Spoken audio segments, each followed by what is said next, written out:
Right, you legends.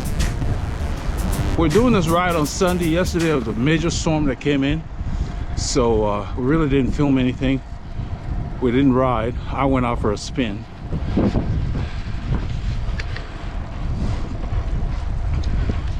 So we're rolling up to Crust Pizza to see if there's anybody there. If there is, we'll get some pics for you all. If there isn't, we'll find something to make this interesting. It's cold. It's about 5 Celsius, which is basically below 40 degrees. It's about 42, 40, I guess. 42 degrees Fahrenheit. And we were at 30 Celsius a couple of days ago. Yesterday we were like 24. So that's why we can't get used to the weather. This light will change, it's short. There we go. On this ride, Paul and I left Northampton. We rolled into the woodlands. It was very, very cold. We picked up Team RR, went out, Old Egypt Lane, 1488, lots of action. We stopped filming right at Mount Magnolia area. Somebody had a flat, some people waited. Paul and I continued. We were pressed for time. We wanted to get our Ks in because of the storm that came in on Saturday. So we're trying to do a long ride and get back at a decent hour. Once we got past Dobbin, we ran into some water on the road. On Mount Moriah, we went back and took 105 through Trilix and decided that we would just go out on Keenan Cutoff. We took 2854 into Keenan there and then ended up going back to 105 and taking Navajo, did a loop there, and then came back on McCaleb Road there. Basically becomes Fish Creek, and we filmed that whole stretch. I think you would like the clips that we got for you. So we didn't go as far out, but we still got the Ks in and got back around the time we wanted to come back.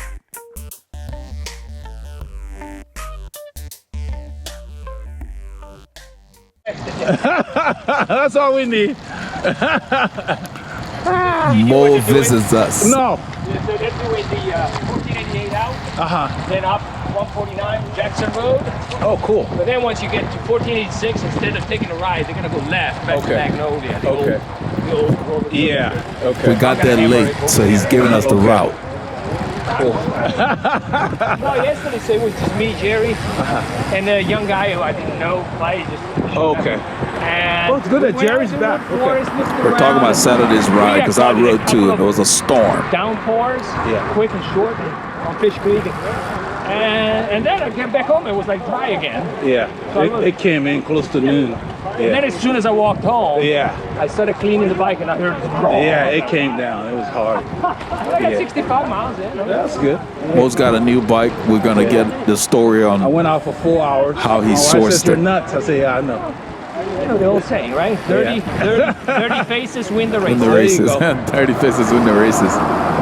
Because I went out and it was raining Saturday. 4 hours in the rain. Heavy rain.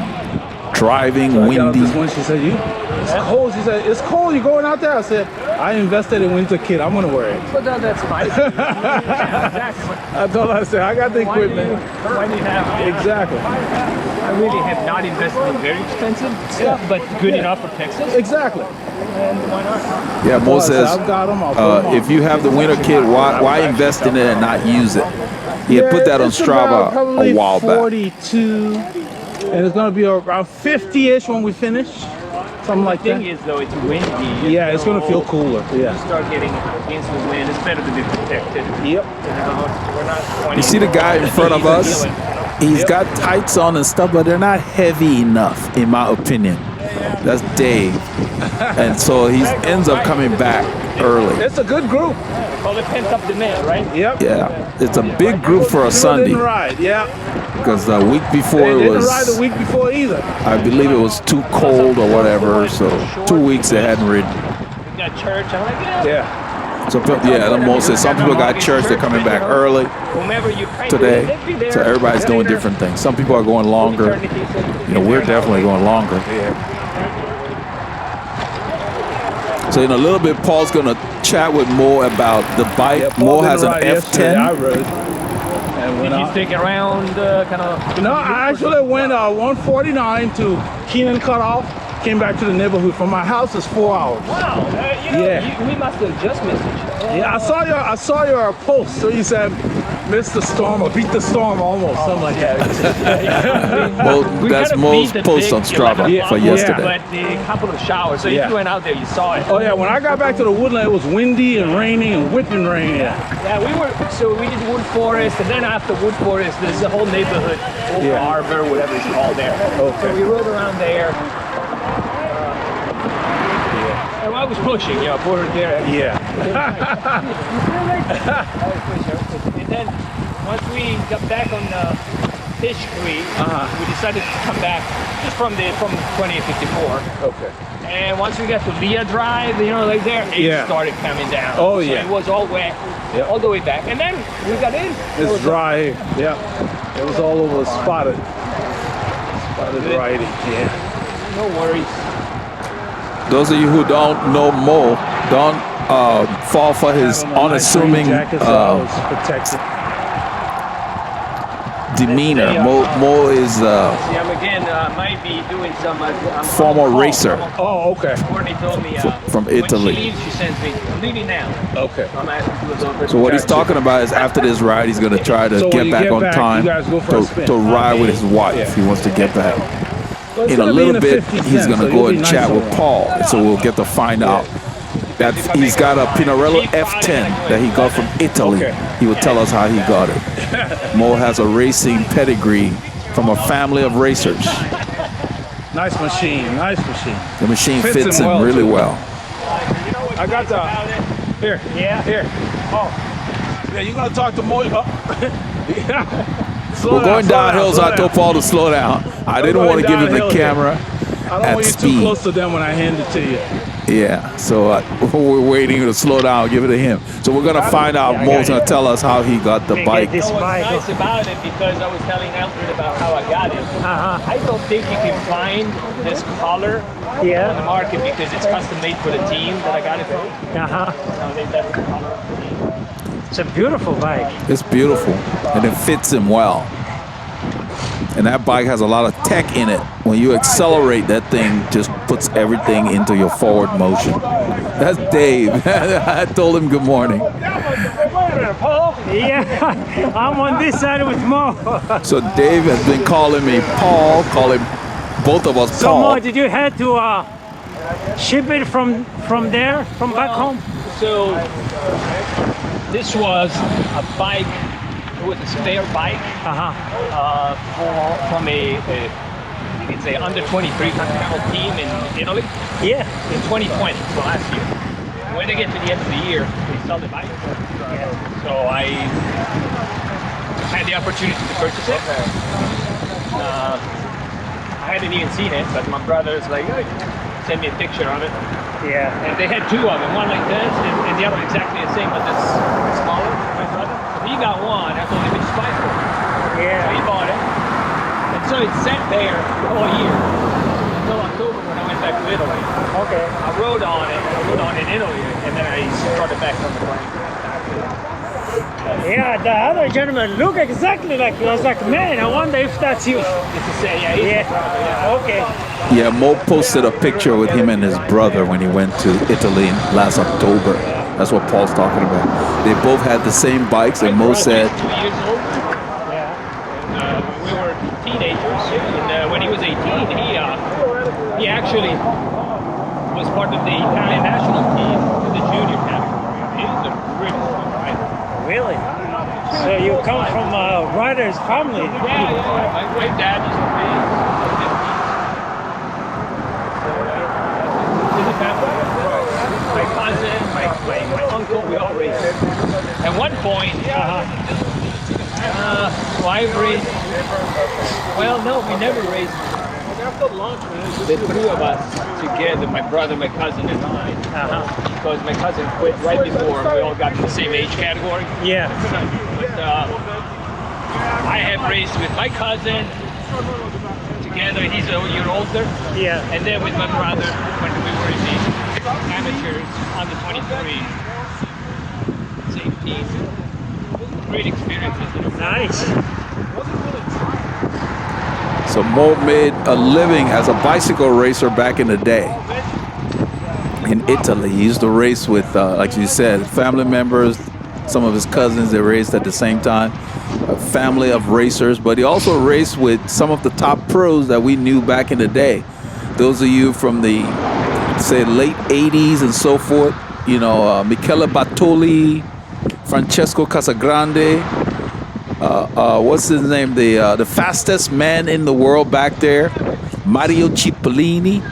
So, you know, it was cool. So Mo has an unassuming attitude. He's very humble and, you know, just a bright spark every time he comes around.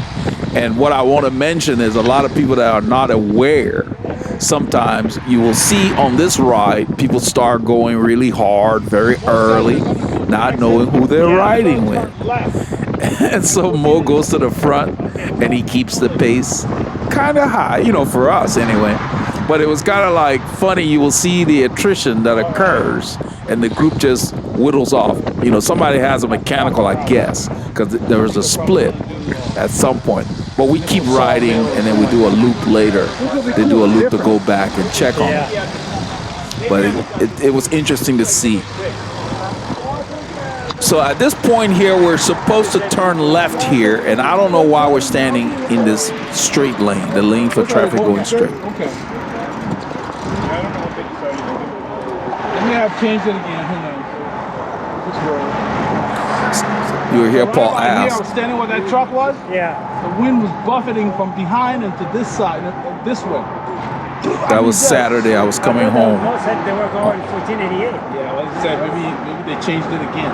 That's what Paul is asking. Mo had just told us the route, and we're supposed to go left here. Now we're in the lane going straight. And Mo is concerned. He goes up and he's asking, and he mentioned it several times, but nobody says anything. Even the ride leader says nothing. But you will see a car will come and get in that left lane. And now we're going to go up on the green light to go straight, and we're going to end up turning left. And just, it's kind of awkward. You don't want to do stuff like that. You can confuse the other road users. We should not be in this lane. Getting the bike. Imagine you buy something. See, this car is going to be turning left. We should be in that lane. At this point, Paul and I are not sure if we're going to go straight. Mo's been asking, hey, you guys said we're going left. Why, you know, what's going on? Nobody says or does anything. Something. Oh, he's directing these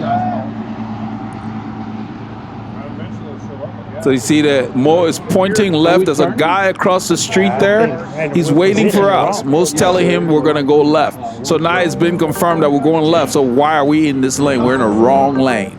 This is going to confuse. That's what Paula says. It's going to confuse us. So now this is the lane to go straight. So the light changes. This is not for our left turn. The fortunate thing is there's no other traffic coming the opposite way, but this is too awkward. I didn't like it one bit. So we turn onto the shoulder here, but, you know, we were able to do that because there was no traffic. What I was saying earlier was that when you go to a ride, especially if you're new to the group, take the time to get to know the fast riders. Because you never know who's there. Don't overdo it early. Save something, pay attention to what the others are doing, and try to, you know, take the same amount of time in your pulls and so forth. We've got a guy here visiting in front here on the left. He's visiting from Atlanta, Georgia. He's been in the area for a few weeks, I guess. His name is AJ. We met him last Sunday. Paul and I met him. And you will see that early in the ride, these guys get excited and start pulling really fast, unaware of who they're riding with and the ability of that person to sustain, you know. Mo always talks about if you're riding and then somebody does something crazy, I'm telling them to come on, because the light, there is a signal countdown on the right for pedestrians. It was like 5, so we all make it through here. But what I was saying is that Mo always says, that's not sustainable. I've heard him say that, you know, when somebody attacks or does something, that's not sustainable. No point wasting your energy or whatever. I've seen him look at people while he was riding, pulling the group, and somebody was going for either his segment or whatever.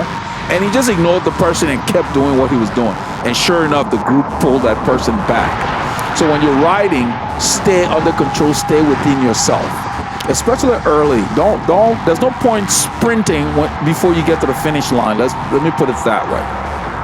So right now the pace was lifted to get through that light, and it's continuing. These two guys here are chatting. Now look at the gap opening in front of them. And Paulie Longa knows what to do because he's watching them. And look, the ride is going away from them. They're talking. Maybe they should have stayed in the parking lot. I'm just sitting there now. Paulie Longa takes off, and you can just see with a burst of speed, he's already up here. I'm still behind them because when he came around them, they lifted that pace a little bit, but then they went back to letting the gap open. So I will go around them and sit behind Paulie Longa for a while. And in a few kilometers, I'm going to let him know, let me come by because I want to make sure I'm in the picture so I can sync the stats. Because if I'm not in all the clips, it's hard to sync the stats. And then the stats are not very accurate. So we try wherever possible to keep me in the picture, either in front of another rider or whatever, but not behind him. So because by knowing where I am when I do the sync is a lot more accurate. But I'm sitting behind him just for a little bit. I figure these clips average between 8 to 10 minutes. So this is Rob pulling back. I don't know if he was pulling or not, but this is the last time we see him. A lot of these guys wear very lightweight stuff, like the guy in front here and the guy that just drifted back. On a day like this where it's very cold, even the lightweight stuff gets cold. You have to be dressed warm already for a windbreaker to do anything for you. It's a windbreaker. It is not thermal. It's not to keep you warm. It is to block excess wind from making you even colder than you already are, like if you're on a descent or you're riding into a headwind. Remember that. Don't go by a windbreaker thinking that, oh, this is going to keep me warm. No, it's going to keep you from getting colder than you already are if you encounter wind. Remember that. Because a lot of these guys that dress with these lightweight stuff, they end up turning around and going home.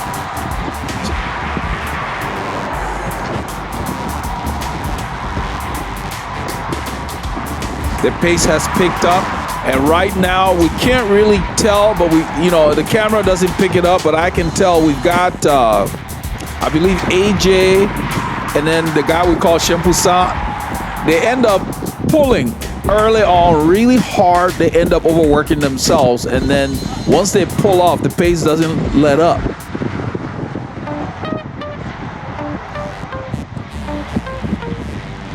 You notice there are a lot of riders getting out of the line and drifting to the back. That's because this is hard.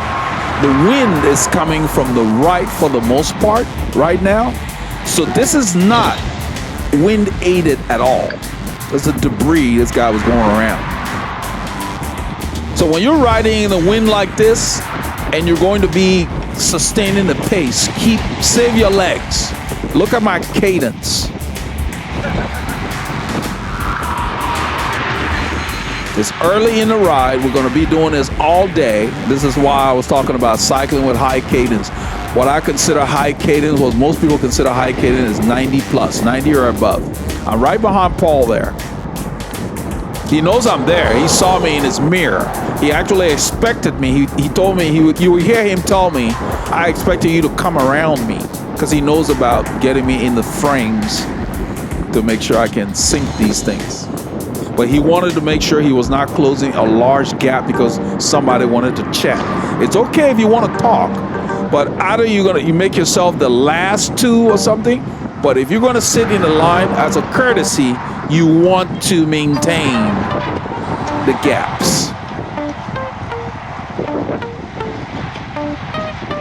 So in a little bit, I'm going to call out to him to let him know that I'm coming around him. I told him I don't want to have to throw out any of these clips because I really like the pace here. So Moore is up front. He's tucked in. I don't know if he's pulling yet, but he was like in third position, saving, just saving. I mean, basically what we call minimal effort, sitting in while these guys were killing themselves. So when they got tired, then he just got to the front and continued to do what they were doing. And that's why you saw people drifting back. They're like, they didn't want anything to do with that pace. Everybody drifting to the back. And I don't think it's easier in the back. I think you need to be, mid-pack or close to the front. Because at the back you're reacting. And sometimes that whiplash effect, you have to work a lot harder. Just find a good spot behind somebody who will give you a decent draft. That's why Paulie Lunga is behind this big guy. He's going to just sit there because he's getting a good draft. I'm on the left of Paul. I'm really riding the white line because the wind is coming in. Go ahead. This is when I told Paul I need to come up so I can sync these very well. Then he would hear him tell me, I expected you to come up. I've been waiting for you to come up. Something like that. I told him, yeah, I saw you. He was telling me when he made his move. Because we have a big day today, Paul and I, you see the left pocket I have is full of food. I was expecting you to come forward because those guys were talking. The wind, you see, it's 4 Celsius. That wind on your cheek, it feels like you've gone to the dentist certain times when you're moving in the wind like that. When you talk, it's like the chill gets to you. So sometimes we'll pull up our neck gaiter or something to cover your chin. Because you can see, it says 4C. That's about 40 degrees Fahrenheit, thereabouts. And it feels colder than that because of the wind. And when we left, I like the new things on the iPhones now. They tell you what the feel-like temperature will be. They did a recent update. I really like what they did with that. It's nice. Give you wind direction, wind speed, and everything. Look at the line. So there is no slowing down. There is no unnecessary delays. And these guys are not used to that.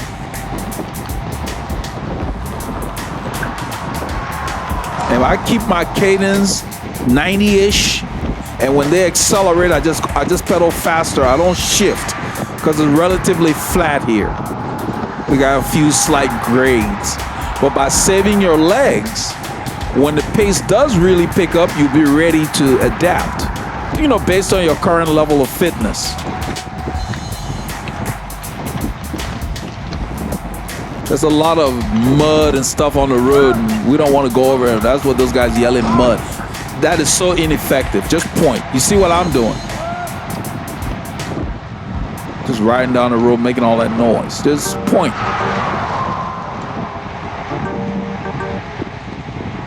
You see how my bike looks like it's gliding? I'm using my hips to go around debris. I'm staying on that white line because it's the cleanest spot right here.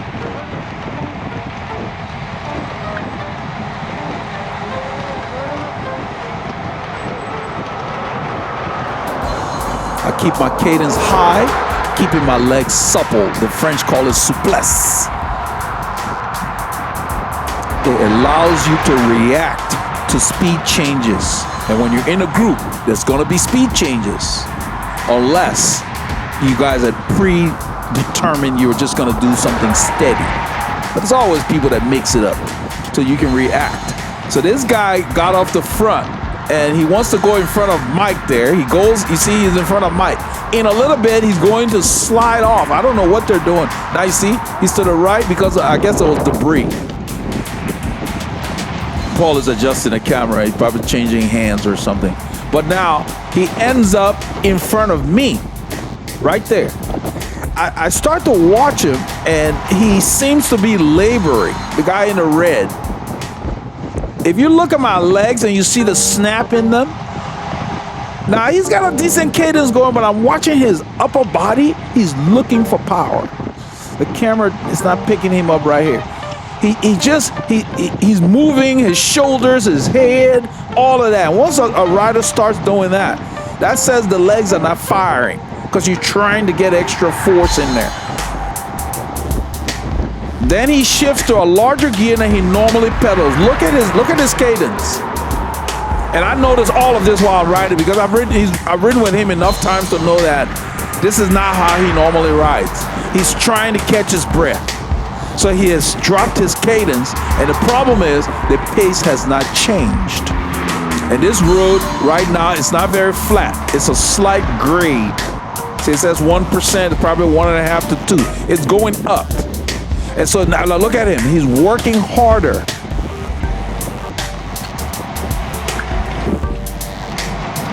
Both he and Mike, the guy in a green jacket, they're working hard. And I'm watching just from their body language, he spent too much time at the front. He was pulling early. And I guess he was banking on the usual, slowdowns that they do, but not today. I think Mo may be pulling now. I'm not sure, I can't really see him. No, I think it's AJ. AJ's pulling, that's another one we lost. So in a little while, I hear him say flat, but he doesn't have a flat. I don't know how he heard that someone else had a flat, because I didn't hear anything. And we just keep riding, because those guys at the front were just holding the pace. And then Dave will ride up to Mo to let Mo know, because somebody had a mechanical, that's what he heard. And so Mo decides we're going to ride to the Mount Magnolia ramp and do a U-turn and then come back for them. He just wanted to keep the effort going.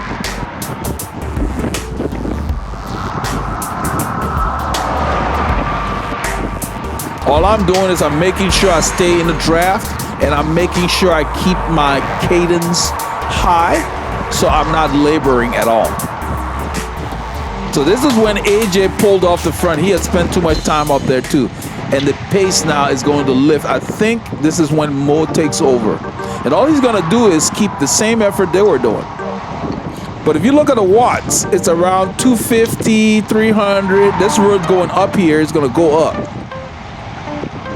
And the speeds are changing. When they change, I just accelerate in the same gear I'm in. So by keeping your gears supple,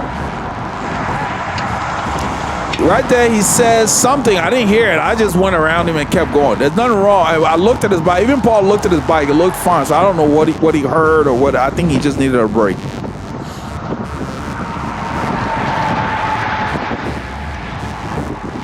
We could tell that throughout this stretch, people were looking for reasons to slow down. Like with that conversation back there that Paul had to go around. I'm asking Paul, and Paul says he doesn't know. I asked him what happened. Did he have a flat? And Paul said no, not when I know. So Dave is going to let Mo know that these guys have stopped. Because I looked back and saw them at the light. They decided, I don't know what they were stopping for. But I was ready to ride, and we had a different plan for the day. We didn't want to stop for anything. So Mo was pulling, and all he did was he kept the speed they had been doing. So I asked Dave, and he said someone had a flat, or someone had a mechanical. So there are enough people with them. So I see these guys still riding, so you hear me say I was just beginning to have fun. And now I'm going to ride up to them. So I'm beginning to enjoy myself. Yep.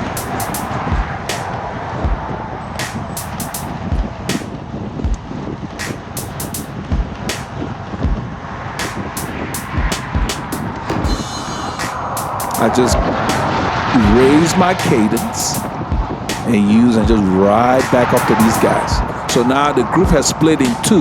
We probably have about 7 or 8 riders here.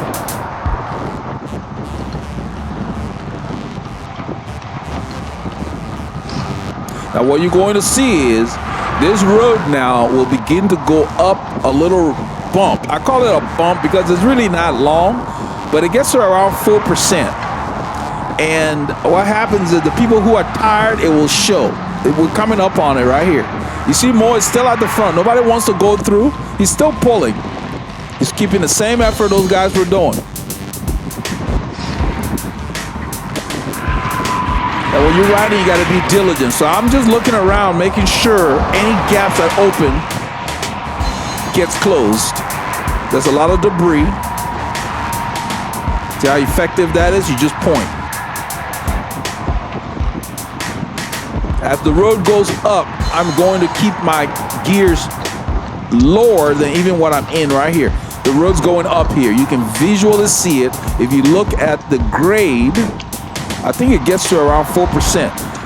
And that's the way more of them ride. They don't back off when the road goes up. He's trying to keep it right at the same effort per se. So we're doing 35, 36, 22, 23 miles an hour, and it's gonna go up to like 4%.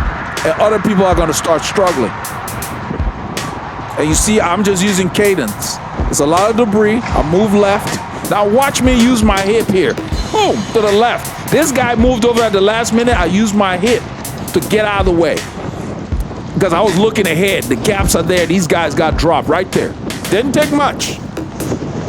I look for Paul. He's right there. And I ride up. Mo is not going full gas. He's just riding. You know? Just keeping it going. So he pulls off. Jonathan takes over.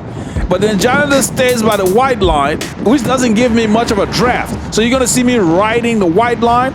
I looked in my mirror, and I'm gonna use the road. I think I stay on the white line. I'm trying to use that draft. Because now we're riding, you know, let's see, zone 4, like, you know, bottom of zone 4 for me.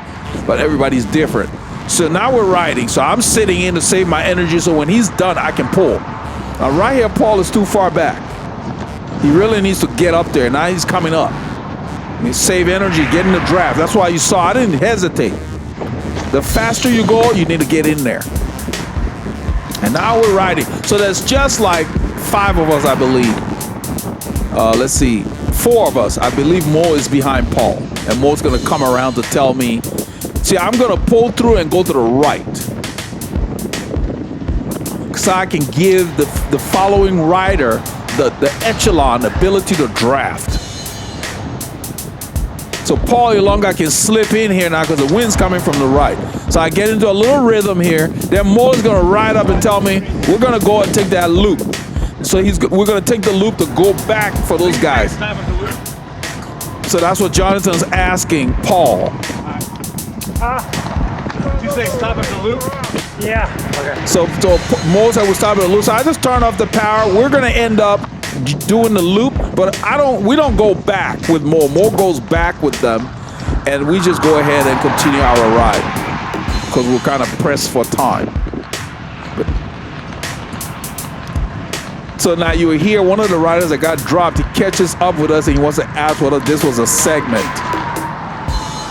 I tell him off camera, no, with Moses riding, I don't know segment. I said Moses playing around.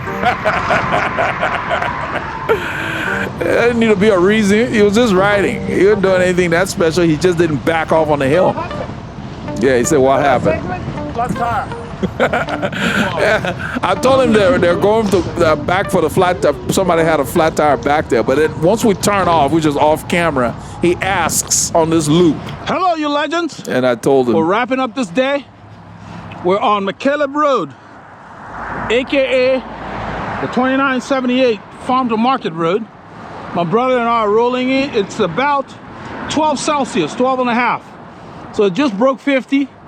Going north, it feels colder. We're headed south. Wanted to get some clips with you all.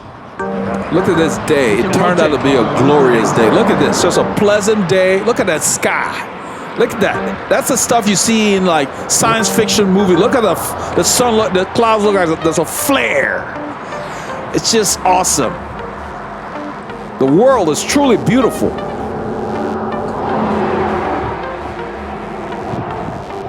The original forecast had said it was going to be an overcast day, and the weather had a whole different plan. Now, the situation earlier with Mo, all Mo was doing was not stopping. And a lot of those guys that wait for, it's too cold, I'm going to ride at noon when it's warmer. The lack of consistency in their preparation showed they have no endurance, but they want to start stuff that they cannot maintain. So they have to stop all the time. I'm adjusting something. I'm not sure what it is. I think something was on my booties. But then what I was saying is that if you're not consistent, you won't be able to enjoy faster riding, because your fast will not be very fast. You won't have the endurance to really last. And then you don't have the mechanical advantage. You don't have the form. That's what the top cyclists call form. You don't build form by sitting around waiting for the weather to be just right to go out. There is no just right weather. It's either going to be too hot, too cold, whatever. You have to adapt and overcome. Quit waiting around for a certain temperature to ride. Make an appointment and keep it, because life happens regardless of how well you plan. Our performance is improving because we get the gear we need to be able to ride at the same time on certain days of the week, regardless of what the weather is doing, unless it is unsafe. We don't only just ride, we work on our form. Pedaling, cadence, fit, all of that. The total package, so that we can be efficient. Look at that sky. Awesome. When Paul handed me the camera there, my gloves are a little slick. The gloves I'm wearing, the inside works great on the bars, but once I hold plastic, anything plasticky, I got to really watch that. So that's what I was fiddling with. Got it all settled. But what I was saying is that even if you're going to get on the trainer twice a week, 3 times a week, make an appointment with yourself. It's your time. Invest in yourself. Make an appointment and stick to it. By being consistent, you will improve, because the frequency of what you're doing will show in your pedaling action, the way you sit on the bike, how relaxed you can be, all of that. But it all starts with making sure your bike fits you. If a bike doesn't fit you, you can have overuse injuries. You can hurt your shoulders and other things if you're not sitting properly and you got your shoulders hunched and they're taking a lot of pounding, So you need to make sure that your bike fits you, but don't make excuses to not ride. Find excuses to ride. And whatever it is you're going to do in life, if you love it, you will be great at it. So if you love cycling, there should be nothing that deters you other than unforeseen events or events that are unsafe. Other than that, you should be able to get out. Especially if you live where the roads are clear all year. Even if you don't, ride indoors. But stick with your program, because it pays off. The work that you do in the winter will pay off in the spring and the summer for the next year. So you're not getting off the couch trying to jump into an 80-kilometer ride when you were struggling at 40K. Paul pulls off. I roll through. He flicked his elbow. I slipped in the camera. We're approaching, I believe, Capitol Hill Road. We already passed it. We're approaching the 2854 exchange.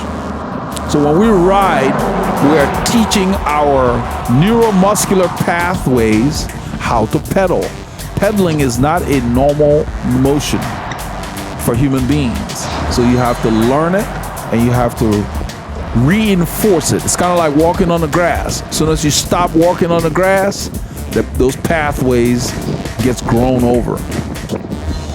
And you got to make the necessary tweaks. If something feels off, you adjust it. That will allow you to pedal without hesitating and to be efficient while you pedal.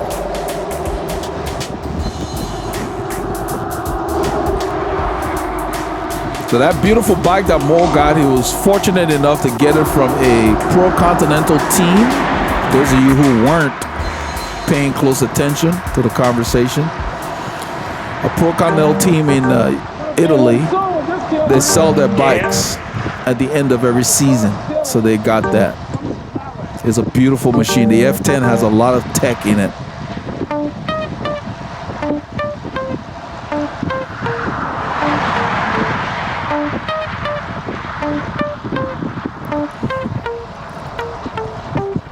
We're supposed to have a tailwind, theoretically. That's not the case here. Wind's coming from the right. That's why you see me staying a little to the right, so Paul can stay on my left and get a bit of an echelon. So we got somewhat behind us, but from the right as well. And then as you go faster, it starts to swirl around. So we just decide we're just gonna take it home and deal with whatever comes. But what this was about is that even when it's just the two of us, our goal when we cycle is to not labor. So if you notice, my cadence is up. It's gonna be even higher as we continue to go, because it takes cadence to maintain speed for an extended period of time, because speed is cadence maintained for the distance. Meaning, if you continue to increase your gear and over gear, you will eventually slow down because your muscles will tire out. So you got to be very, very selective and treat the gears like you would do seasoning. There's a church here. That's why those cones are out there. That's for the traffic when people are leaving the services. This part of this stretch of the road is called Fish Creek Boulevard. You can hear the wind. I keep my eye on the mirror because most of the road users on this stretch, especially in the mornings, they will give you the right lane. Especially if you're riding, you know, they can tell we're riding. We're not chatting and sightseeing in the main lane. And so I keep my eye on those who don't want to give us enough room. Then I will move over a little bit so Paul is not too close to them when they go by. So I always monitor by glancing at my mirror periodically. You see the cadence go up, the road goes down. I did not increase my gearing. And the reason is this road is going to go up, I believe, to like 4.5% in no time. Now you see it's going up here. So if you had overworked your legs, you pay the price. And I'm shifting down to easier gears as the grade increases. Speed doesn't matter, effort does.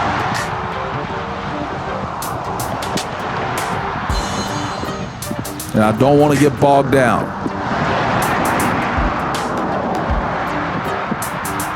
I flick my arm, Paul comes around.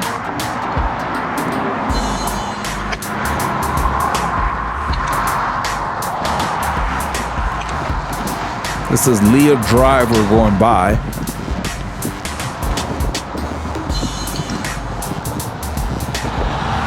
And the grade is going to lessen here. So when you're riding, don't worry about speed so much. Focus more on keeping your effort even. I mean, if you want to go harder on climbs, that's fine. But that's what you want to focus on instead of thinking that, oh, I got to muscle a huge gear. Whatever gear you're doing the work in, you need to be ahead of the gear or on top of the gear. Because being behind the gear or being bogged down in the gear doesn't teach you anything. In fact, you can injure yourself. It's just not efficient. And if you're pulling in a group and you use a gear that's too large, you're going to need more time for your legs to recover if they get too tight. And then the group may continue, like earlier this morning, the group speed may stay the same while you're trying to recover. You may not get an opportunity.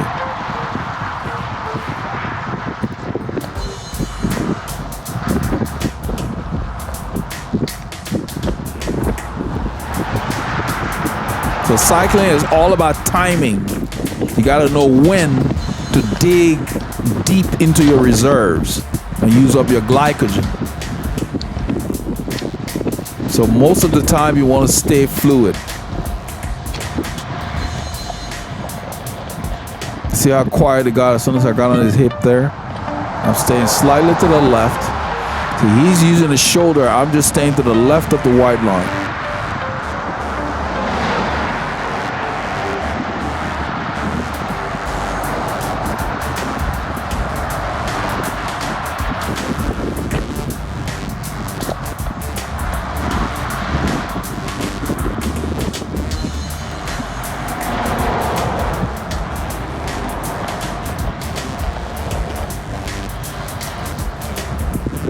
So when you're riding, resist the urge to do too much too soon. pace yourself.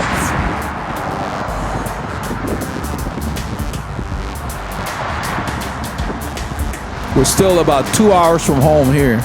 Maybe an hour and a half, 90 minutes from home.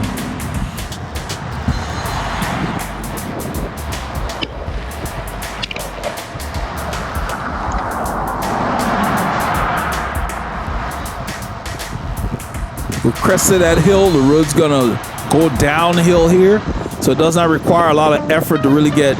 I think we're gonna be cruising about 26, 27 miles an hour. Sustainable pace.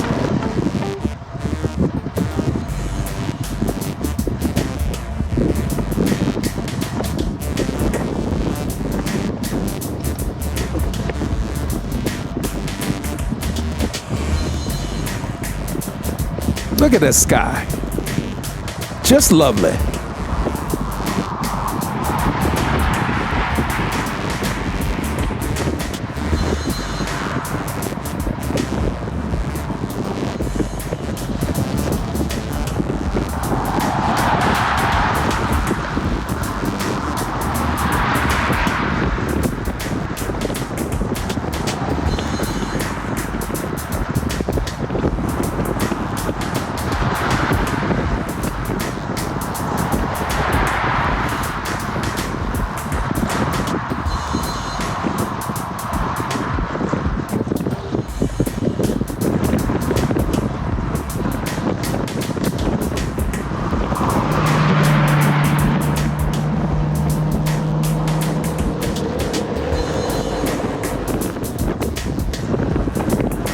So the speeds are going down because the road goes up. I downshift, maybe just a cog.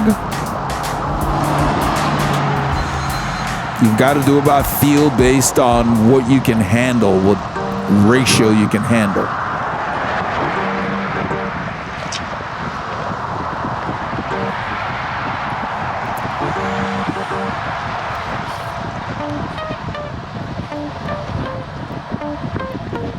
The light is red. It's not a very long light, but we start to coast. I'm hoping to get there before we have to stop and have it turn green, but it didn't work out. But still, I'd much rather coast than to get there and come to a complete stop for too long.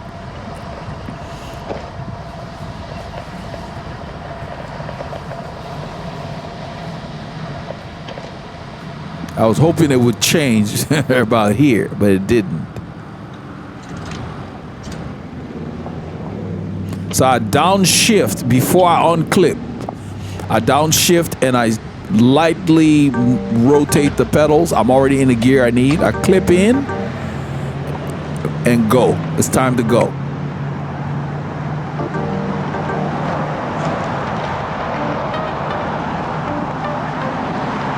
You got to practice that. Clip in, get back up to speed quickly, especially with a fast-moving group. I go ahead and shift up. Try to find a cruising gear for these conditions because it's different here.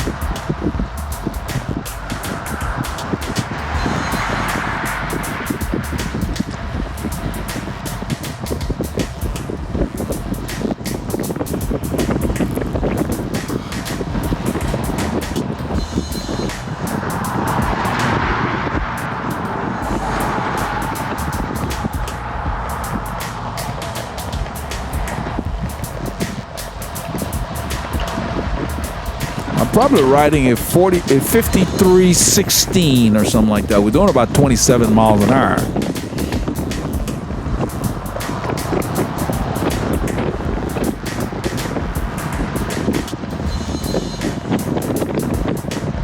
The wind starts to pick up, so I lower my torso.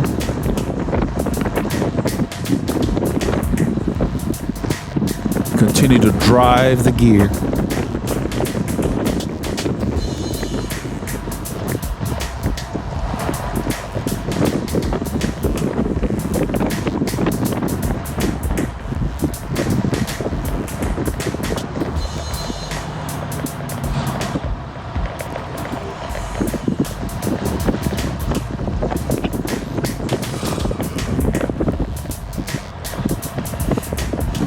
you're riding like this, you want to relax your torso, relax your arms, relax your hands.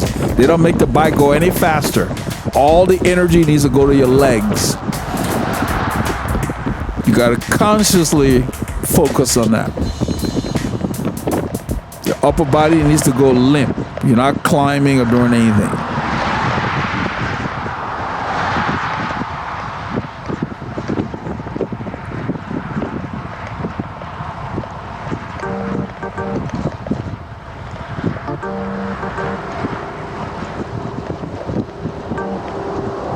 The road goes up slightly here. I downshift maybe 1 cog because I know there is I believe it's 5.5% or something in the distance.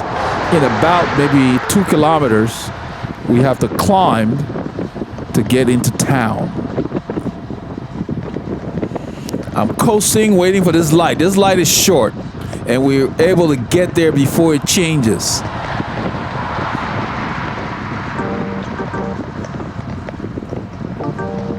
It changes and we continue to roll. After we get through, the shoulder gets nice and wide, so we use the shoulder.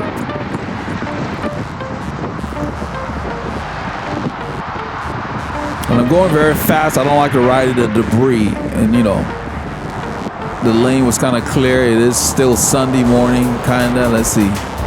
Sunday afternoon now. It's a little after noon and a half, 12:34.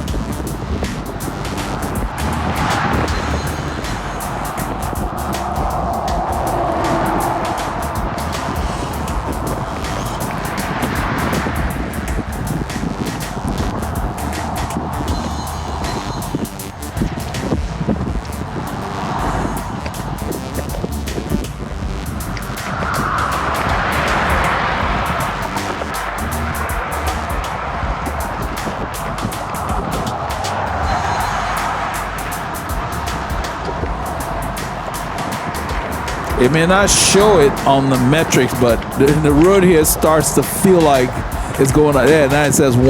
You can feel it. All I'm doing is keeping my legs supple. There's nothing macho about pushing a gear larger than your ability will allow you to handle for the conditions you're riding in.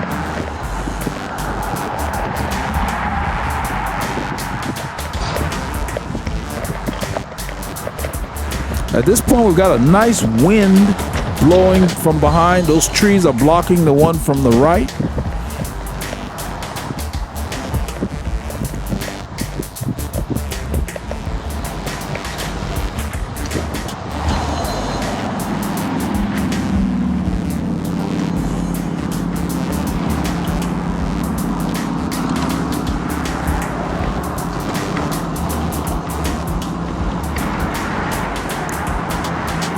You see the metrics, 5-6%. I was going down, but I kept my cadence high. Saves your legs. It's busy now. We're in town, so I'm using a shoulder. I'm keeping my eye on the traffic in my mirror. And we got an area here where debris will come. Before I move over, I'll let Paul know, and then I check my mirror long before I get there, and we use the main lane.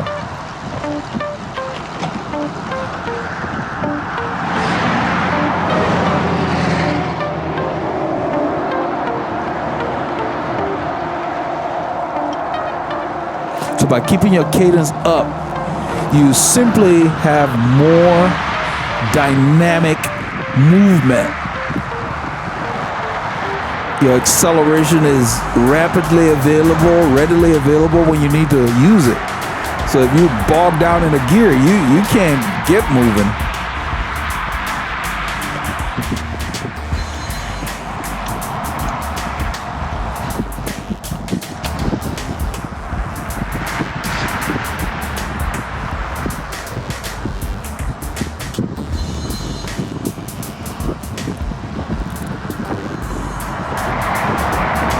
Riding, I periodically glance at cadence, but mostly I just keep my legs supple by feel. Just stay on top of the gear.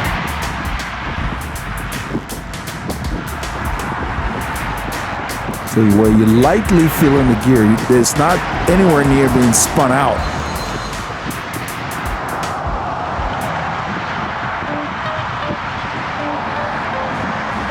So it allows you to use more slow twitch muscles and save your fast twitch muscles for harder efforts.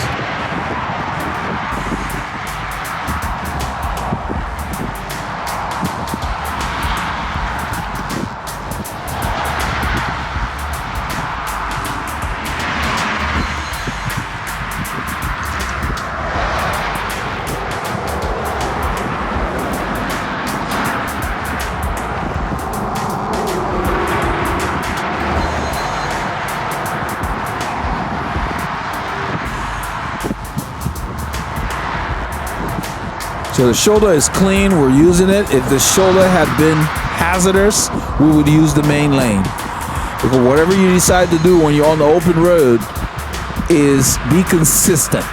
We're on the shoulder, we're gonna stay there. If we need to move, we would do it safely, we would do it predictably. It wouldn't be sudden.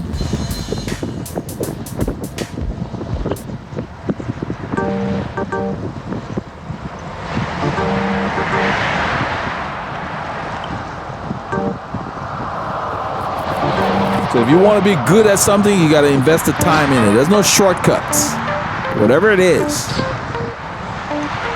however much time you have, if it's 6 hours, 7 hours a week, split it up and be consistent. Look for reasons to get on your bike.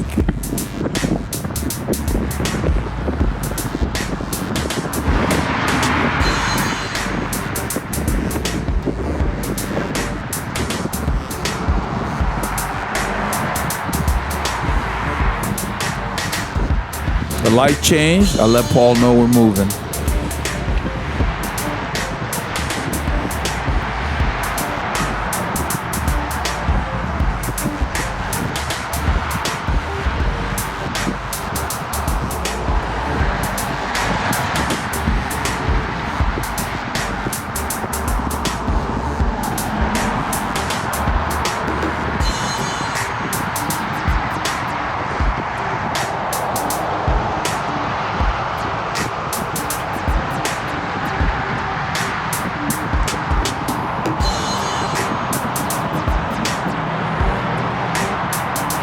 We're moving at a good clip. In a little bit, one of the motorists starts to pace us. I don't know if it's at the light. It's close to the light. He slows down. I think it's this car. Yeah, right there. He slows down early. Look at him. He wants to see how fast we're going. And then when we pass him, then he speeds up. Right there.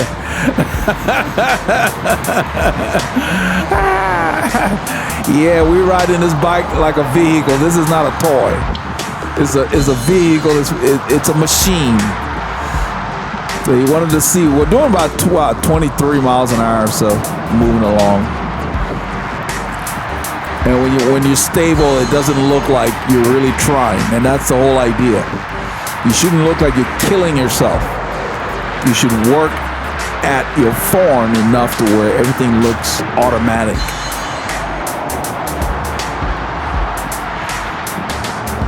No shortcuts. You got to put the time in.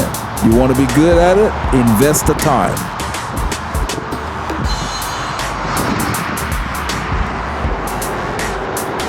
So that you can accelerate and make it look like you're not doing anything.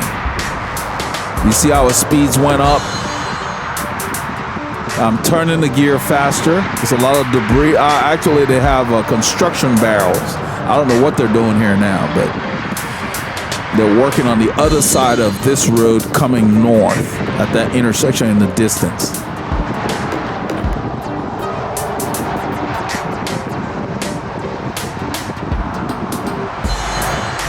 So we take the main lanes because the construction barrels are on the shoulder.